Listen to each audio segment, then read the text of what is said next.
Good, great afternoon. Another quick tip from your girl Key about dealing with conflict.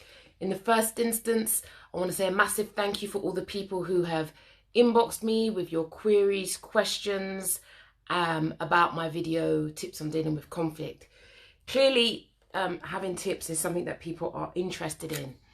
And if you are experiencing lots of conflict and you're wanting to learn how to strategize in highly conflictual situations, then I'm all about helping people to retain their power. When we lose our power, powerlessness feeds into things like anxiety and depression. And it can be very difficult to have your own opinion, to be autonomous, especially in communities where there is a we culture. So we know Western culture is all about I, we culture is about the collective. So navigating this is of the utmost importance. However, to save your energy and to stop you blowing your top, when someone gives you their opinion about you, practice saying this. I've written this down. So they give you their opinion about you. Potentially you don't like it. Usually you might start defending yourself. If you see my previous video, you know you don't need to bother defending yourself. Thank them for their truth. Remember, it's not your truth. The next thing we say. So they tell us something that we don't like. We are now going to say to them, I hear you. Thank you for your opinion. I had never thought of it like that. I'll consider what you've said. Hey, Jay, Harsha. And that's it. I'll say it again to you. If somebody gives you their opinion and you ain't down with it, don't start defending yourself. This is one way to respond. I hear you. Thank you for your opinion. I had never thought of it like that.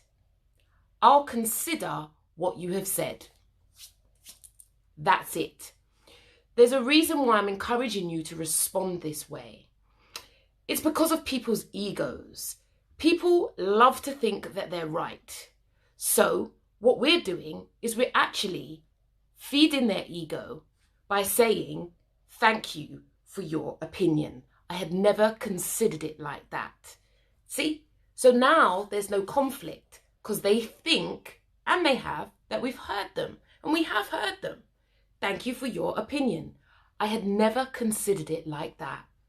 Therefore, we are demonstrating that we are taking on board, we are just processing what they have said. We don't defend. And we say, well, think about that. That's it. That's your girl Key's tips on dealing with conflict. Remember, I'm giving you strategies for managing conflict. So I'm mindful of that it's a strategy for managing conflict. However, there is probably a really big root cause problem that's not being addressed. And that's fine. Not everybody wants to deal with the root cause. Sometimes we want to learn how to manage. Management is fine. Coping strategies are fine.